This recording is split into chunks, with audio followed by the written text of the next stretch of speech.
It's Katherine. No matter how hard I try, I can never properly pronounce the name Mick Hucknall. David, Steve. Well, you seem to pronounce it perfectly there. I mean, it's similar to Mick Hucknall, but With an E and an R in it. Yeah. Well, I would pronounce Mick Hucknall as Mick Hucknall, and Mick Hucknall I pronounce as Mick Hucknall, and that's the problem. The Simply Red singer. So who's the singer with Simply Red? Mick Hucknall. You can say Mick Hucknall, but not when you mean Mick Hucknall. That's right, yeah. So what do you have to mean in order to say Mick Hucknall? Mick Hucknall. Right, OK. And who is Mick Hucknall? I've never met. It's not a name one needs to say, unlike Mick Hucknall. When I say Mick Hucknall, I mean Mick Hucknall, but I've never met a Mick Hucknall, which you I would spell there you like said when you say Mick Mick Hucknall, you mean Mick Hucknall. That's right. But when you say Mick Hucknall, you mean Mick Hucknall. So what you were saying then is, when you say Mick Hucknall, you mean Mick Hucknall, which means you can say Mick Hucknall to mean Mick Hucknall. So you're fine. It's a lie.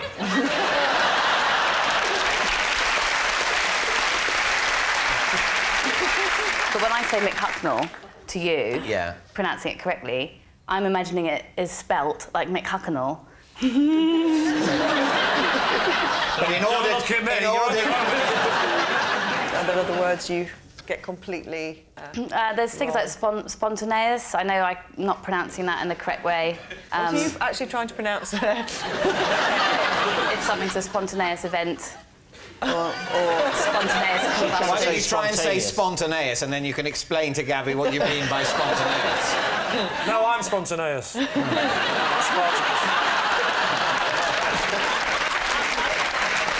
Were you relieved when Simply Red disbanded and stopped releasing albums? I was relieved, and it's a problem as an actress when you have to sort of read scripts and you can't. So I have them rewritten.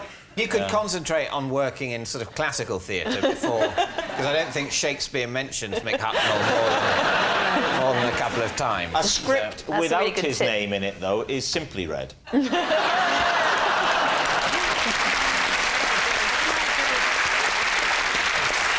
what do you think, David? What do you think? I think it has a ring of truth. I just can't imagine you having to say Mick Hucknall that often. What do you think, Gabby? She says Mick Hucknall so beautifully. I think you're through it, and it's great that you could share it tonight, but I think if only in honour of Catherine's full recovery, we have to say that it's a lie. Oh, OK. Katherine, truth or lie? That was, in fact, a lie. I was so sure that Wombles were real, I used one as an example of a mammal in a GCSE biology exam. How could it be true? How could it be true? Lee? But which one did you draw? What did he look like? I didn't draw anything that wasn't in the question. Okay, The question was give an example of a mammal. Oh, you used it, just wrote it down. It was give 3 examples of mammals, and I said bear, because that's an obvious one. Yeah. Whale, bit less obvious, clever. And Womble was my 3rd example. How old were you at the time? 15. What are you looking at David for? Let's remind ourselves what the Wombles looked like. We've got Uncle Bulgaria. Yeah. There he is. He was like the Don Corleone of the Womble family. What grade did you get then? A. You got A's, even though you think Womble's a mammal. I should make clear that I didn't think the children's programme was a documentary. I thought the children's programme, that Womble, was based on a real mammal. For example, a bear is a real mammal, but Yogi Bear isn't a fair representation of real life. You're telling me for a GCSE, at age 15, the question was, give 3 examples of a mammal. Look, Lee, this isn't the end of a game show. It's not like, and this one's for the GCSE. There were lots of questions. But surely the question in a GCSE at 15 wouldn't be, give us an example of 3 mammals. It's a bit of a basic question. Why do you think that is so easy? Well, it's quite... You are such an intellectual snob. That's my role on the show. I'm sorry, you could have said cat. dog. That's what... Any number Are you of other things. stuck for the third one?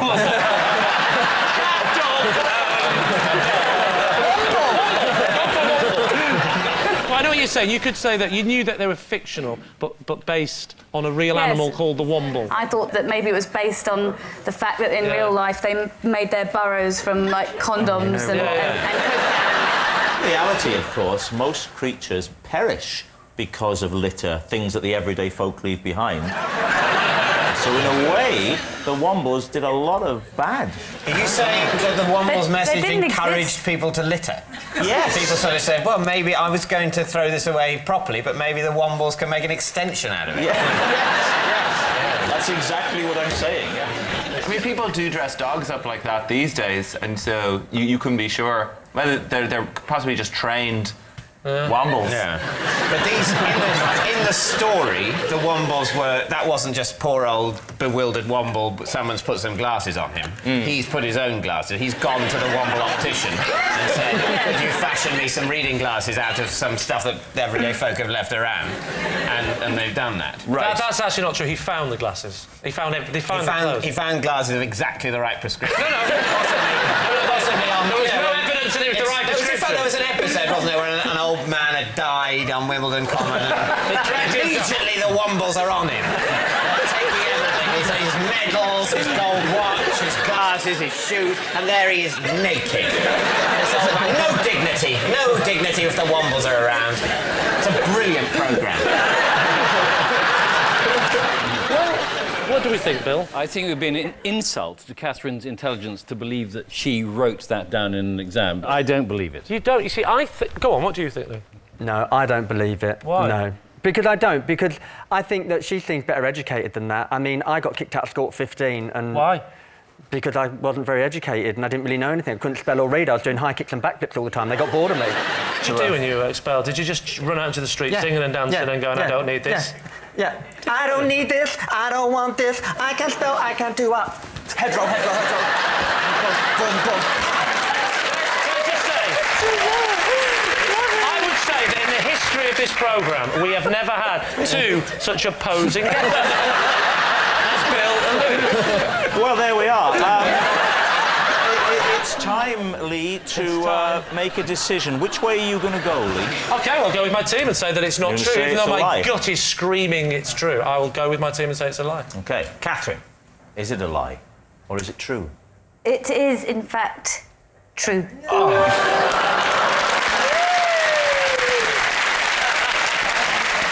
Me and my husband have a fake laugh that we do at parties to signal when it's time to leave. Oh, fantastic. Lee, fake laughs, what do you know about those? Well, I know she's been doing it quite a lot tonight. I have to go. That's nice. Do that again. Is that it? What about just saying, can we leave now, darling? That was, can we leave now, darling?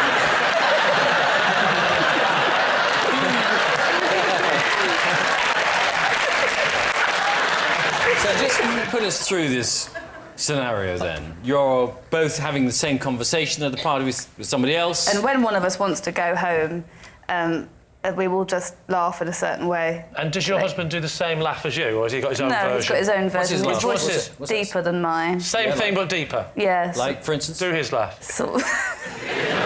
It's sort of... Give me your laugh again, because I didn't quite hear it. OK. This is Catherine's laugh. Yeah. And now the husband's laugh? Well, I'm not so good at doing that, which, you know... Do the husband's laugh. I feel like you're mocking me. No, I'm threatening you. And your laugh again? And then his laugh? OK. What was your laugh like again? And his laugh? When's the last time you did it? Yes. I think we did it about 2 weeks ago at... Who are you talking to? rather not say on television. Is it a television person? Was it someone famous? No, Well, still, but it's just... No, it's not someone famous, it's someone who loves being insulted on television. So, Lee, let's go for a guess. Should we say it's true? Is that what we're saying? I think that, but I'm going with you. You're trusting me, aren't you? I'll trust you. Trust. I don't know why, but I will. Go on, true? You're saying true. OK. Katherine, truth or lie? It is, in fact, a lie. Yes, it's a lie. Katherine and her husband don't have a fake laugh that they do at parties to signal when it's time to leave. When they're bored stiff at a party, they say, "Thanks for having us, Rob, but we'd better make a move." So please welcome this week's special guest. It's Mark.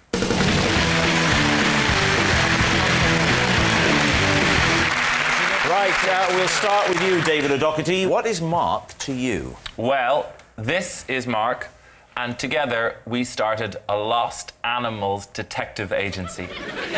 So there we have it. David's animal detective. What about you, Katherine? What's your connection to Mark? This is Mark. He is my recycling man, and last year he put a note through my door saying he thought we were eating too many takeaways. All right, Katherine's a healthy eating recycling man. David Mitchell, your relationship with Mark?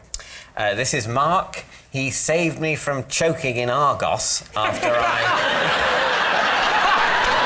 David, you haven't even heard of Argos.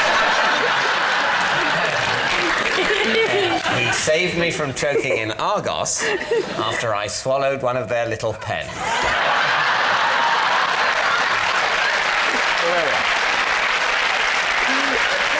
There we have I it. would like to know precisely what is implausible about that. So there we have it. David O'Doherty's private eye for pets, Katherine's judgmental bin man, or David's high street hero. Lee's team, where to begin?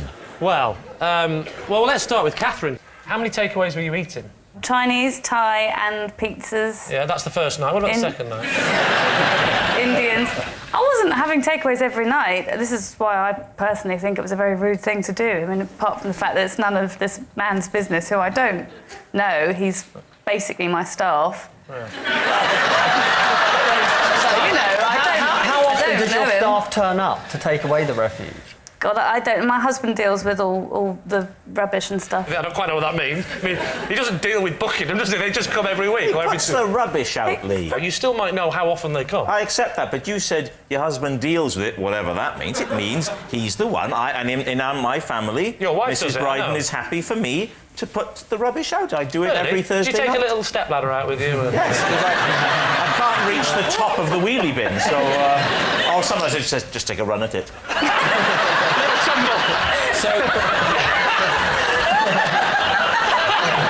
Cascading down on your head.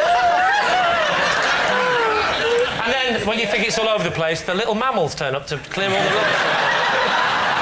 Give us a rough average over 2 weeks at that time. How many takeaways were you eating? Every other night, I think. So that's what? That's normal to me, isn't it? He writes a note and it says... It said, I remember it beginning with, I hope you don't think this is rude, and you know, it is rude, Yeah. and it was rude. I don't know this is rude, but... I wonder if you've considered that you may be eating too many takeaways. Yours, Mark. So stand up. What? Stand up. I am standing up. No.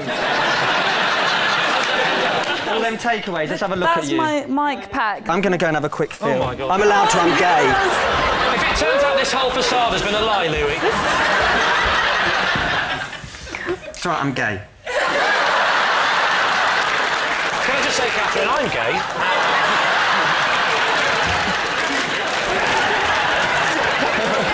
Well, I can tell you, she doesn't feel like she's eaten a lot of takeaways. She's firm and tiny. Well, thank God that was the answer, because it would have been awful if it had gone back up. She's telling the truth. No, she's tight. Stinks of curry. No, she's tight and toned. Lee, what about your other suspects? David O'Doherty. Hello. Hi. You were running a detective agency for lost animals, is that correct? Well, we started off just as a detective agency generally. And then these lost animals started ringing you up saying, can you find my owner for me? No. What? It's the mid-'80s in Dublin. There's a lot of crime. And we were 8 or 9, and we decided we were going to do something about the crime. So you start off this detective agency, and it doesn't go so well. So you think you need to be a bit more niche. We just weren't getting the caseload. We were getting nothing. Did you recover any lost animals? Well, in the window of the local shop, there seemed to be some people had lost cats and dogs. So, and some of them were offering cash rewards. It was decided that we would ring up one of these people, and as I had the most mature voice of the agency, I had to speak to the lady. And what would you say? Hello, is that Mrs. Whitaker? And she would go, yes. And I'd say, and did you lose a cat called Whiskers recently? And she'd go, oh yes, oh yes. And I'd go, well, you're in luck, because my 8-year-old friend and I have set up a pet-finding detective agency, and we're going to take on your case. And did you have any results? Any good results? Did you ever find an animal, ever? No. What about the other David, as he's now known? Oh, we're Mr. actually Mitchell? considering that, are we? Yes. Oh, sorry. What were you buying in Argos? A kettle. Talk me through the process of how it worked when you went to Argos.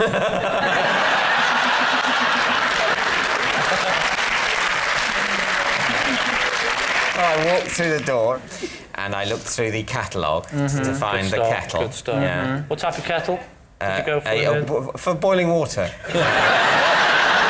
So, you've seen the kettle, and then what? What happens next? I filled in I checked on the little keypad that they had it in stock. I'll tell you what, you are down with the kids.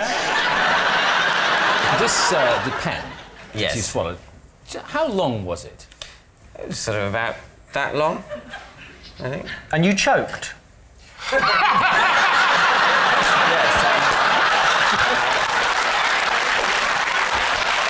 Marvellous. Absolutely marvellous. Never has such a clean sentence meant so much. Why did you put it in your mouth? I was sort of chewing the end of it, sort of thinking. Trying to look and then working class, I sneezed. You sneezed? The way you do when you sneeze and suck in at the same time, yeah? And what you had a backdraft effect, did you? And he went, straight in. So you sneezed. In order, I involuntarily inhaled before the exhalation. Are you like Hoover Man? Did everything implode into your gob? That's my child! Get his legs!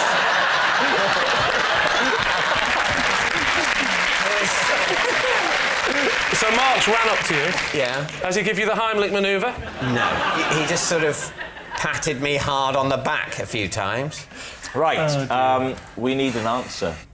I can't see Mr. Mitchell in Argos. I think it could be true, his story, because he looks quite Irish, quite fair, isn't he? And He looks Irish. yeah, I think he looks Irish. So what are you going to say then, Lee? Should we say David O'Doherty? Yeah. I've told you, I mean, David don't O'Doherty. blame me, that's all I'm saying. We're going to go David O'Doherty. Saying David O'Doherty. OK, Mark, would you now please reveal your true identity?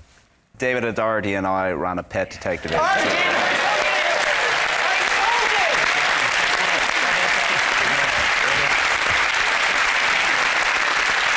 Yes, it's absolutely true. You had a detective agency. I was at home rooting around, and we made business cards. And the caption at the bottom is, "We handle everything." You're the first detective. Yeah, And Mark is... he's down as notes. Down as notes. Notes. You've reduced him to an inanimate noun. What a man. Thank you very much, Mark. Alex is first up tonight. Right. After a wild party to celebrate our 2000th episode, I slept the night on the one-show sofa. Please do. Ooh. When did the one show start? What year? I don't know. Oh. Are you like the Khmer Rouge? Nothing existed before you turned up. Did anybody join you? Oh, hello. And slept there? Yeah, the sleeping bit. Sue Pollard, I can't tell you that. Nothing like that. No, I was just wondering if they wanted to keep you company in case you forgot to wake up for the next edition. No, so I'll tell you what it is. I'm a bit out of practice. I was excellent at drinking before I had the children. Right. But since the children, I'm not as good. Right. So actually, I'd fallen asleep at the end of the party, everybody was still milling around. They just put a blanket over me and left me there. Paint a picture for us, Alex. Who else was there? I'm imagining it was a starry affair. No. No. Well, you can't invite one guest without all of them. Can you imagine how many people would have been there, Rob? Over 10. There have been 2,000 episodes, and there's how many guests per episode? Oh, well, 3 or 4. 3 or 4? I mean, it varies. So that's like 8,000 guests, of whom 1,500 are Giles Brandreth. Yeah. What time did you wake up the following day? Oh, early. 6:37. And, I mean, what went through your mind? Oh, beside myself. There was 2 of you there. They'd taken my shoes off. Some people, don't they? They employ staff. What about your PR or somebody like that would understand? PA. Yeah, PA. I don't know. I haven't got a personal person. Have you got a personal person? You will have. I mean, you're a national treasure. I've got 6, but they haven't lasted long. Do you get through them? Why? Yeah, I pay him too much. I don't think your PA could ever be paid too much. Well... Do you want to come outside? No, carry on. No, I just think it just seems a bit unfair, Alex. What do you think, Chris? Does this smack of the truth for you? I think there's a lot of truth in this. You're probably nodded off in the corner while Giles just continued with his stories. It's always nice to have a little insight into these exclusive show business parties, and I'm wondering about in the heyday of Heidi High. I bet there were a few shenanigans and parties then. Oh, yes. There were several wrong chalet entries. What a very delicate way of expressing it. Anyway, what do we think? Well, I don't... What do you think? Well, but I'm not being funny. This is really hard. Are you looking at my cherry? No, I'm just thinking you're doing it... Oh, it's a cherry. Sorry, I thought you were doing an impression of Isaac Newton. Oh, with the arrow. Who's got the arrow? Have you got it hidden away? No, that was William Tell.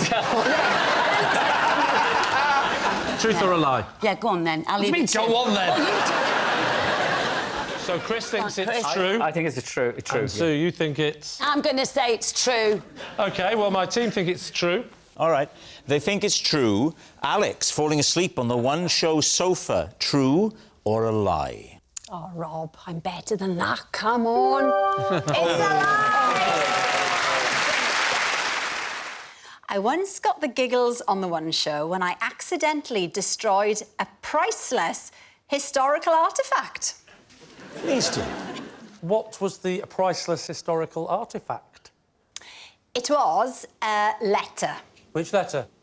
There's 26 to choose from. A written letter. So who was the letter to and from? To some soldiers from King George. How did you destroy it? So I was going through a little phase. Was it that phase? It was that phase, but it wasn't that phase. Right. It was a phase where I was drinking green tea. So I had a pint of green tea. A pint? A pint. Proper old-school Welsh. Doesn't matter what it is, it has to be in a pint. Where were you hiding it on the set? It was rehearsal. Yeah, but... So no need to hide. Whoa, whoa, whoa, whoa, whoa. I've seen the one show, and you rehearse that. I hate it. So basically, the pint of green tea spilt all over the letter, and because obviously letters back in the day were written by, you know, quills and ink, the green tea fell on the letter and all the writing fell off. And fell off? The writing fell off? Well, it slipped off. It didn't slip off. It didn't slip off. Well, it did. So what happened then? So the people from the museum who'd brought in the artefacts, the glove wearers, they start basically crying because They cried? Yeah, because it's a priceless letter. They were getting angry, and the more angry they got, the funnier I thought it was. You laughed? Well, I've got that thing, you know, when things happen, I mean, I find it really funny. You know, when you're not supposed to laugh? I think there's a name for it. It's called something. Yes, insensitivity. All right. What do we think? I think it's an out-and-out lie, and I don't think you'd laugh. And if letters fell off a page, I think you were just fantasising over Harry Potter. Anna, what about you? I'm going to say it's a lie. I think it's true, because I think she screams incompetence. I'll go with my team and say it's a lie. OK, so, Alex, they've said it's a lie. Was it the truth or was it a lie? It's in fact true. Yes, it's true. Alex did destroy a priceless historical artefact. This is Raymond, and when I went into labour, instead of rushing to the hospital, I rushed to his pet shop. Right. Rav, how do you know Raymond? This is Raymond, and I cost him the £250,000 question on Who Wants to Be a Millionaire. Oh. David, what is your relationship with Raymond? This is Raymond, and he's the bird expert who taught me how to make friends with the crow who was bullying me. So there we have it. Alex's pet shop pal, Rav's fed-up friend, or David's crow consultant. OK, let's start with Alex. Which child was this? Was your first child, or...? First one. I was having contractions, and it was time to go to the hospital. I'd put it off, but as we were about to leave the house, I saw my hamsters. Right. And they didn't have any of the chewy sticks that they loved left. And I know I'm going to hospital, potentially for a few days. Right. So I thought, I'm going to have to stop by the pet shop to get some new sticks. Well, you have a husband. Yeah. You know what the next question is. Why didn't he go and have the baby and you go and get the sticks?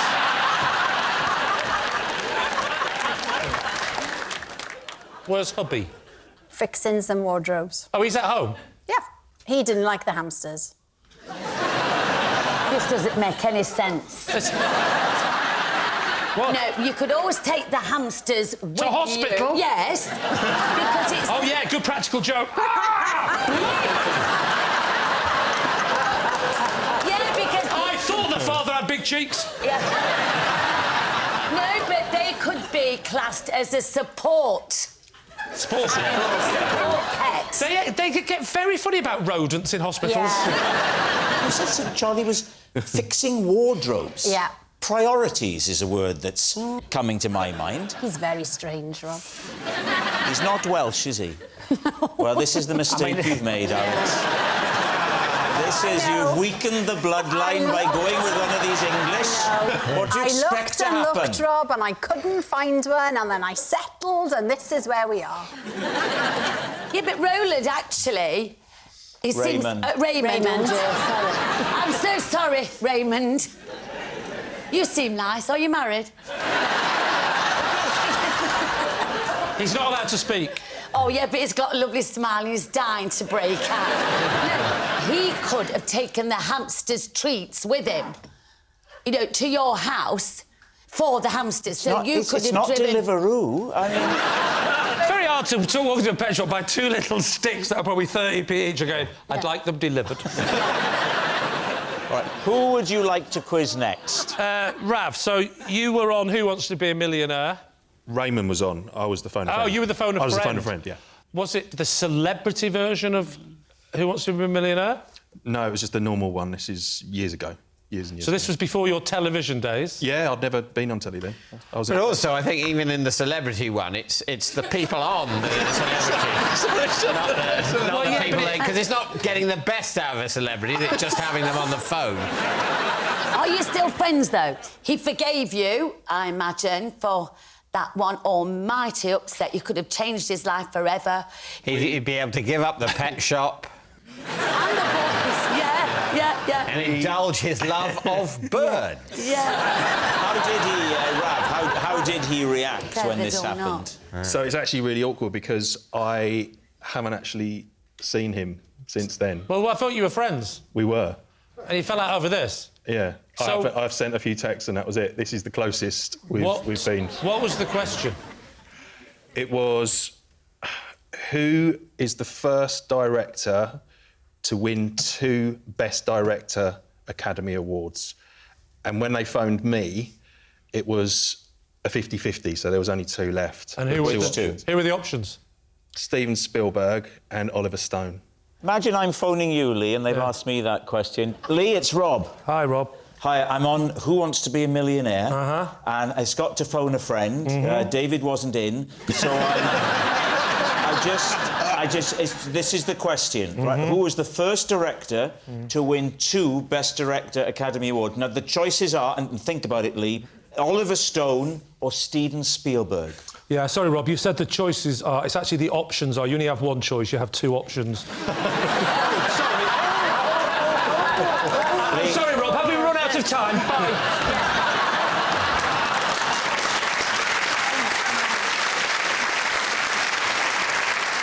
So what did you say the answer was? I said Steven Spielberg.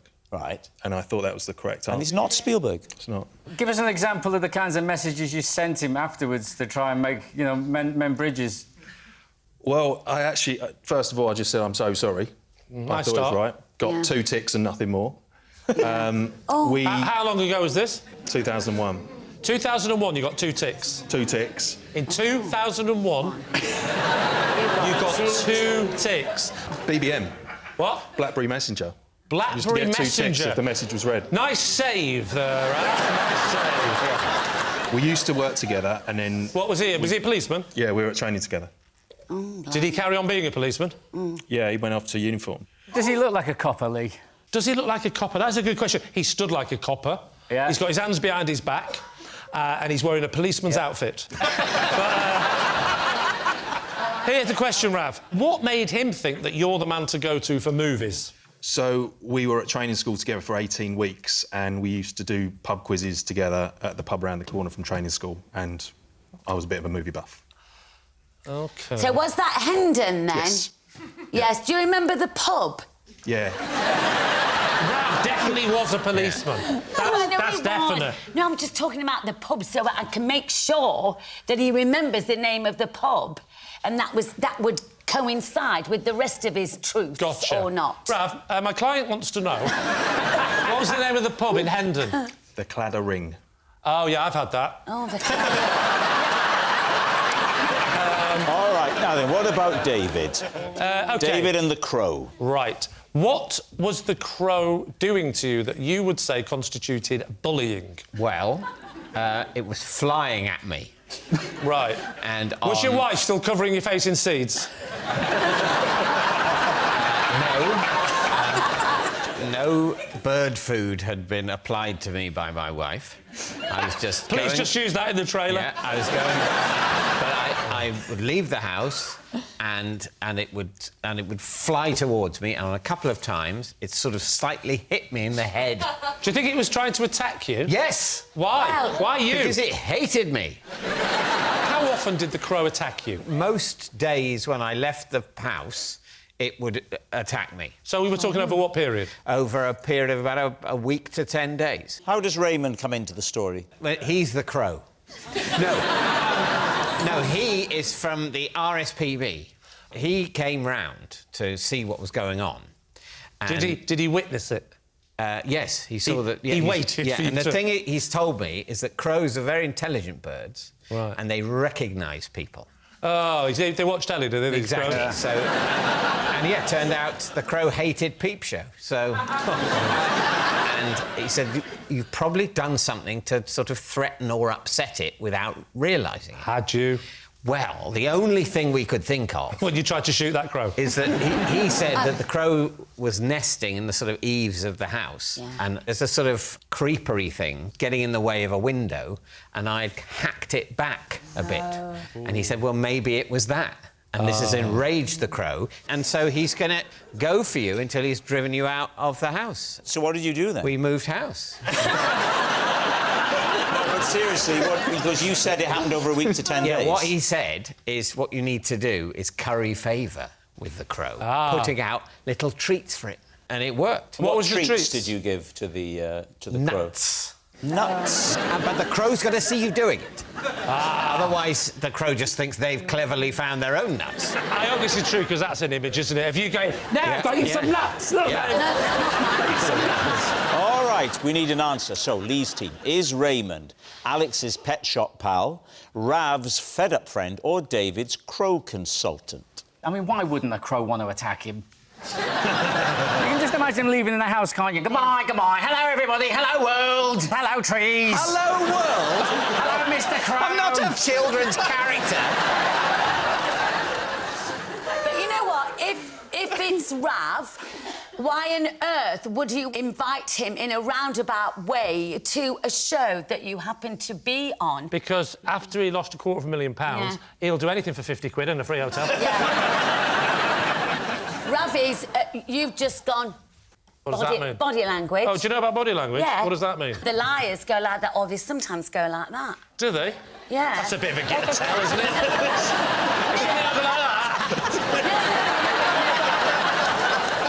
What do people who are telling the truth do, Sue?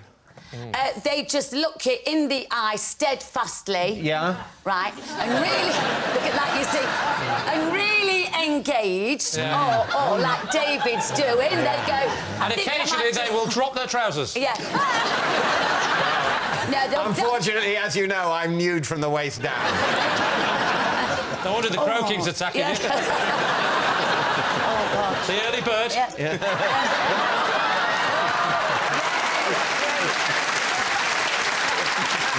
OK, Lee, time to go for a guess. I think it's feasible that it is David. You're going for David. Chris, you're going for... Raymond. No, Rav. No, he's not allowed to speak. What are you saying, Lee? I think it's Rav. So you're saying it's Rav. Raymond, would you please reveal your true identity? I'm Raymond, and Alex came in my pet shop while she was in labour.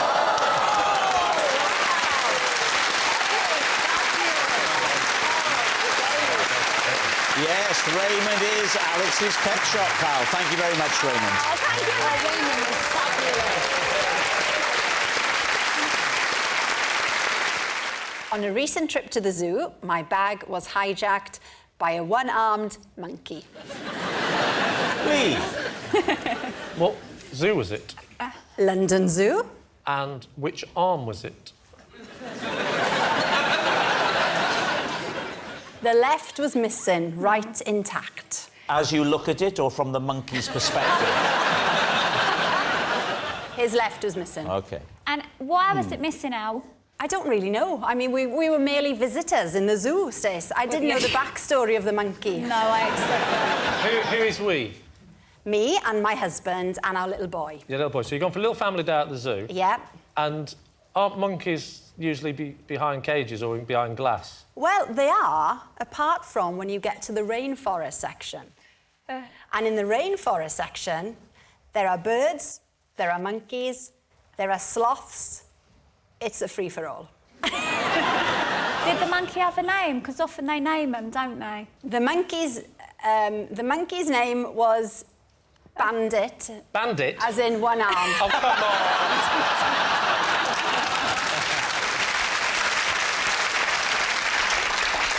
What sort of monkey? It wasn't a chimp, was it? I'm not David Attenborough, I don't know. But Excuse me, a chimpanzee, even though it looks like a monkey, isn't a monkey. Well spotted. I deliberately said that.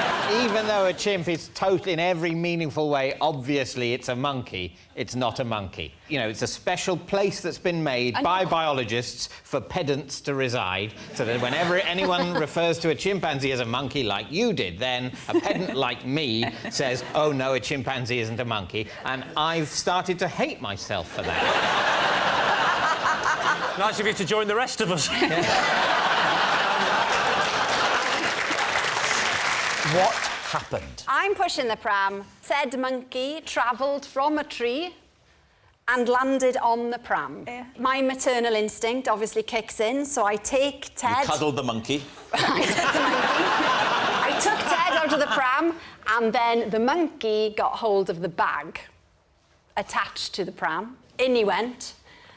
spreading monkey DNA over all of the contents. What? How big is the monkey? What, that big? A bit smaller. You sure it wasn't a squirrel? Was it like this? I think you'll find, Rob. I think you'll find, Rob, it was like this. You've not been listening, have you? Oh, no. I'm not paying attention. What do you think, Lee? Does it ring true? There is not a single element to that story that sounds believable. You're the boss, but I think it's a massive lie. Gotta be a lie, then. You're saying it's a lie? Gotta be a lie. OK, Alex, was it the truth or was it a lie? It is, in fact, true. Oh, my Lord! Yes, it's true. Alex's bag was hijacked by a one-armed monkey. And look, we have a picture. That is the monkey in the bag at the time. That's terrifying. I can tell if someone is a good dancer just by the way they smile. David's team. Alex, look at me. Turn your head a little bit. And now this way. Now do it whilst you're dancing. No. Yeah, well, it's true then. Why? But why? What is From it that about, smile? though? Yeah. Because people who are good at dancing... Will you stop doing that? I find it a bit disturbing, David. It's just a bit light entertainment for you, David. Really?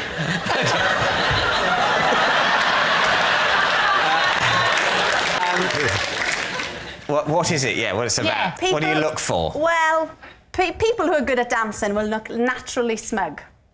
What are you saying? Now, you're putting on a smug face. No, he's not. And people who are good at dancing have shorter teeth than you.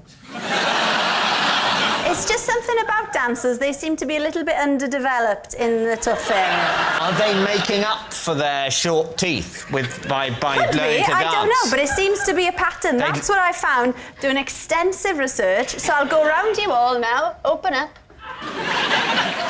You could be all right. Oh, that's a backhanded compliment. Smug, short-toothed person. Not mine. Go on. Rob? Rob, he's got quite long teeth. No. The thing is, Rob, look. you get up there and prove her wrong.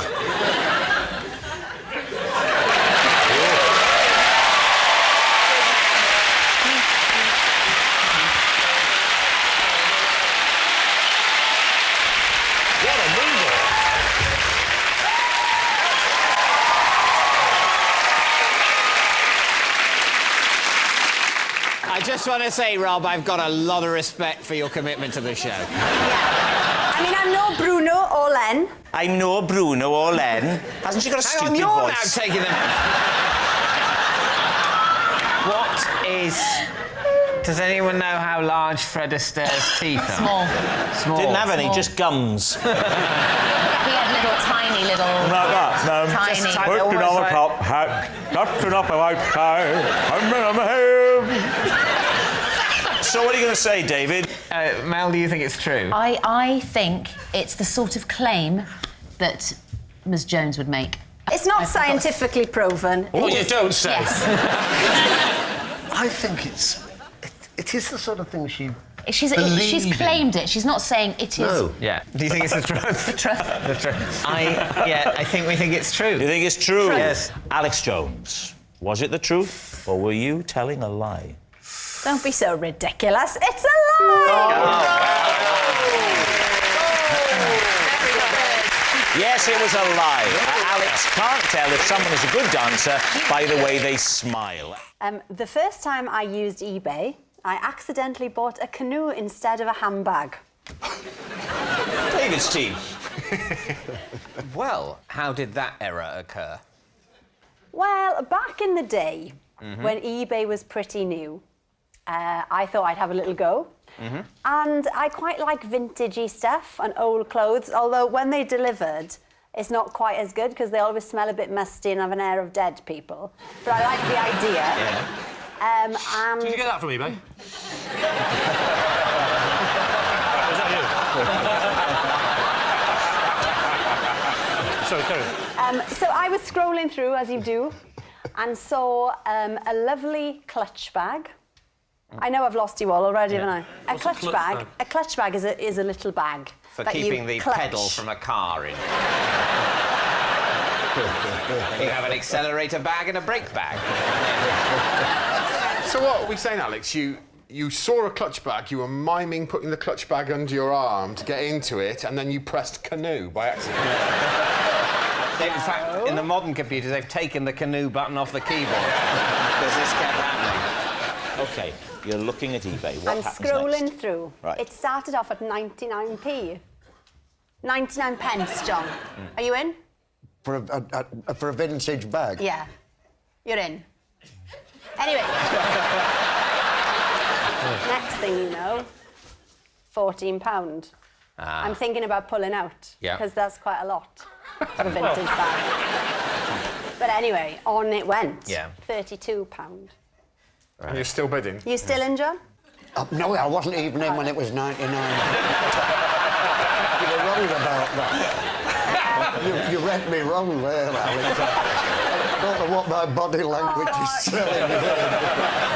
OK, so the price is going up. You're tracking, that's what they call it. £32. You're tracking the bag. And I think it's a good time to go to bed. Yeah. Leave it. Next morning. Yeah. Email on the laptop. Congratulations, your bid was successful.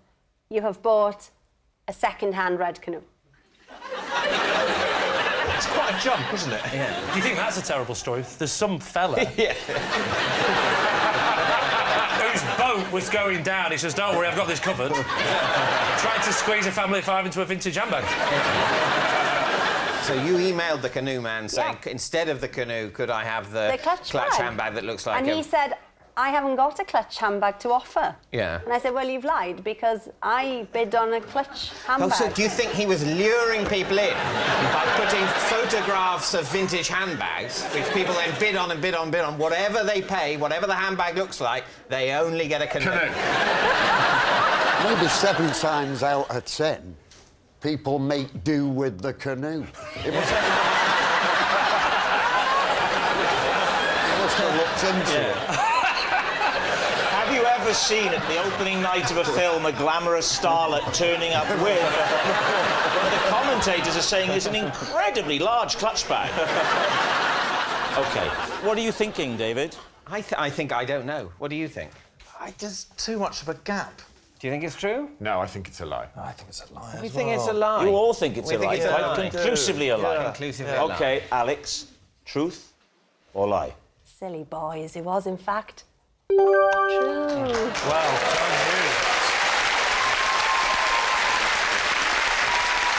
Yes, it's true. Alex did accidentally buy a canoe instead of a handbag on eBay. Here we go. I once lost Julian Lloyd Webber's cello because I was chatting up a parking attendant. Well, David and team. A lot of factors there. A lot of factors. Why were you in possession of Julian Lloyd Webber's cello? Because he had lent it to me. Why would he lend you his cello? Well, not exactly lend. You I nicked was it? kind of looking after it. Where were you, Alex? I was in Manchester. Right. Yeah. Was he playing? Was he doing a gig or something? He was doing, he was like with an orchestra, but he had his own solo part, so he played. I know an orchestra. They have an instrument each, don't they? Yeah, but David, he had a special part. Oh right, okay. Yeah. But for which he didn't need his cello. It was he asked you to hold the cello. This was before. And go and check on the parking scenario in the middle of the symphony. This was before the concert. Okay. So did you know him? I hadn't met him before. No. But what was the great attraction of the parking attendant? very handsome, very fit. It was a very hot How could you day. tell under a big hat like that and his jacket up He there? didn't How have a could you hat tell? on. They were very modern parking attendants. Oh, he didn't have a hat on? I think we need to analyse this story chronologically. Right. Just that again. Now, it is the day of the concert. Right. Yes. Dawn breaks. Right. Where are you and where is Julian Lloyd-Webber? Julian Lloyd-Webber and I are both in Manchester. When did you meet? In the car park. Said like a true Welsh girl. No, the car park...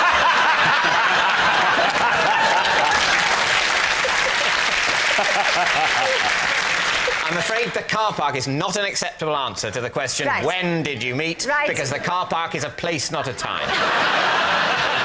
Let me set the scene. OK. So, I'm in the car park with a car park attendant. Of course you are. But Yeah. the car park attendant is just there. He hasn't got a hat on. He's not that official.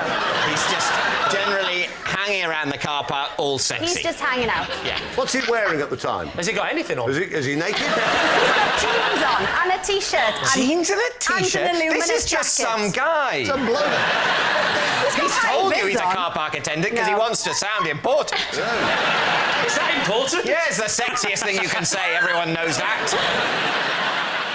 Julian Lloyd-Webber walks in with his cello. With his cello. Which weighs about 4 ton. No, they're not that heavy. Well, Chris. no. They're not that heavy. And for someone like Julian, who's probably got a bit of sinew and bicep because of all his playing, it would be very light. Yeah. It's not That's going how to feel they heavy. pick cellists, isn't it? They pick Yes. the ones that can carry it. You can teach anyone to play it, but it's the carrying it that's the trick. Exactly. He pitches up. He's on his phone. Yeah. Oh, while carrying the cello. Yeah. What a guy. Were you trying to get off with the car park man because you wanted to not pay for your own parking? It's difficult to know if you're a car park attendant whether any relationship you're in is genuine. Is it me or is it just for the free parking? Exactly. Did he just hand the cello to you with a nod like that while he was on the understanding that you would know what he meant? No, he'd put it down on his side and then just went... What happens then? Yes, this is crucial. Then Julian comes off the phone, taps me on the shoulder. Where's my cello? I look round, cello gone. What? No! It was the car parking attendant. Who took the cello then? The cello had made its way into the concert hall. Of course On its own? The very best cellos can do that, can't they? Well, somebody has taken the cello, gone into the concert hall with the cello. Julian and me flummoxed. Flummoxed? So this is not an attempt to steal the cello. This is a do-gooder seeing an unattended cello and thinking, well, I can't leave that lying around. Someone could steal it. I'd better steal it. It was a good citizen who thought, that's worth millions. It's on its own. I'll take it in. Why were you at this concert? What was your ostensible role? I was a runner researcher. So I was working on a television programme that they were making. That's new information. You didn't say that. I'm suddenly coming round to I know. Julian's point of view. I know. So what do you think, David? What are you going to say? It's utter nonsense. You think it's nonsense? I'm going to say she's lying. You both I'm think gonna she's say lying? She's lying, yeah. He's lying in Well, I certainly... I think it's true. Do you? But not enough to overrule. I haven't... Oh, don't say that, because now you... Well, no, it's very rarely that I overrule. At the moment, I believe in democracy. Yeah. But if it turns out you guys are wrong, I may lose my belief in democracy, and this could become a police state. So your answer is? We're going to say it's a lie. Saying it's a lie. Right. Alex Actually, Jones. no, we're going to say it's true. Sorry, police state time, we're going to say it's true. I like that. I like that. I find that arousing. Alex, truth or lie? Rob, you should have to take the first answer on this programme. It's true.